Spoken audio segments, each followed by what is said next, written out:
नमस्कार, आप देख रहे हैं सारांश न्यूज 24, जहां हम आपको देंगे दिन भर की बड़ी और ताजा खबरें। तो शुरू करते हैं आज की ताजा खबर।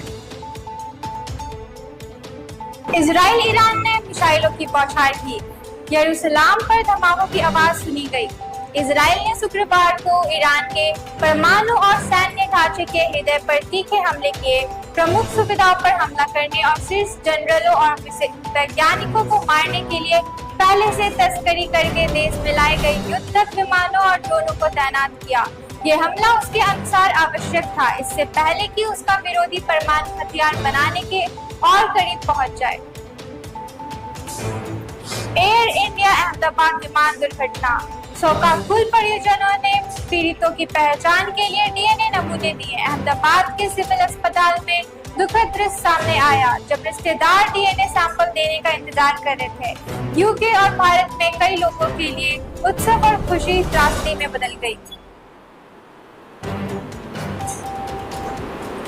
बंगाल हिंसा। सुवेदु अधिकारी ने तोड़फोड़ की गई दुकानों के लिए मुआवजों की मांग की। अधिकारी ने कहा कि भाजपा विधायक अपने वेतन से भुगतान करेंगे और महेश सतला के हिंसा प्रभावित लोगों के साथ खड़े होंगे। भारत ने यूएनजीए में गाजा युद्ध विराम प्रस्ताव पर मतदान से परहेज किया। इसी तरह के प्रस्ताव के लिए मतदान के 6 महीने बाद भारत ने अगले सप्ताह फिलिस्तीन पर फ्रांस सऊदी सम्मेलन में भाग लेने पर विचार किया। अन्य सभी दक्षिण एशियाई ब्रिक्स और एससीओ देशों से नाता तोड़ दिया। दुर्घटनाग्रस्त विमान का ब्लैक बॉक्स मिला, अब हर उड़ान से पहले ड्रीमलाइनर की गहन जांच।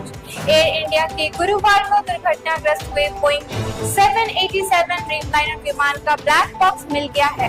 इसके विश्लेषण से दुर्घटना के कारणों का पता लगाया जा सकेगा। वहीं विमान नियामक डीजीसीए ने आदेश दिया है कि एयर इंडिया की बोइंग ड्रीमलाइनर विमानों की अब हर उड़ान से पहले गहन जांच की जाएगी।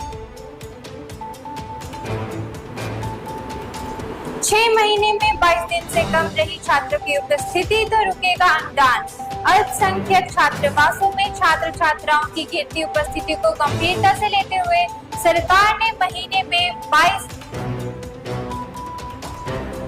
दिनों की हाजिरी अनिवार्य कर दी है। इससे कम छात्र छात्राओं की उपस्थिति होने पर मुख्यमंत्री अल्पसंख्यक कल्याण छात्रावास अनुदान योजना के तहत प्रति माह मिलने वाली 1000 रुपए की राशि रोक दी जाएगी।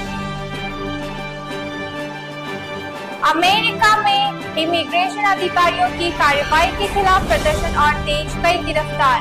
अमेरिका में इमिग्रेशन अधिकारियों की ओर से जारी कार्रवाई के खिलाफ प्रदर्शन तेज हो रहे हैं। कई स्थानों पर प्रदर्शन शांतिपूर्ण रहे, लेकिन कुछ स्थान ऐसे भी थे जहां प्रदर्शनकारियों और पुलिस के बीच झड़प देखने को मिली।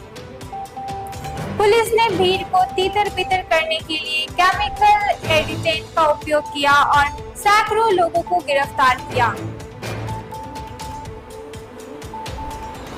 पश्चिम एशिया में तनाव से 1300 अंक तक टूटा सेंसेक्स। ईरान पर इजराइल के हमले के बाद पश्चिम एशिया में बढ़े तनाव का शेयर बाजार में शुक्रवार को प्रतिकूल असर पड़ा। इस हमले के बाद कच्चे तेल की कीमतों में तेजी और कमजोर वैश्विक संकेतों के कारण बीएसई सेंसेक्स में 1337.39 अंक तक की गिरावट दर्ज की गई। हालांकि बाद में से सुधार कर अंत में 573.38 अंक की गिरावट के साथ 81,118.60 के स्तर पर बंद हुआ। मुख्यमंत्री ने लाभुकों के खातों में भेजे 271 करोड़। मुख्यमंत्री नीतीश कुमार ने शुक्रवार को सामाजिक सुरक्षा पेंशन योजना तथा मुख्यमंत्री कन्या उत्थान योजना के लाभुकों के बैंक खाते में डीबीटी के माध्यम से 271 करोड़ 15 लाख रुपए अंकित किए। डिप्लोमा के लिए 7 जुलाई तक कर सकते हैं आवेदन।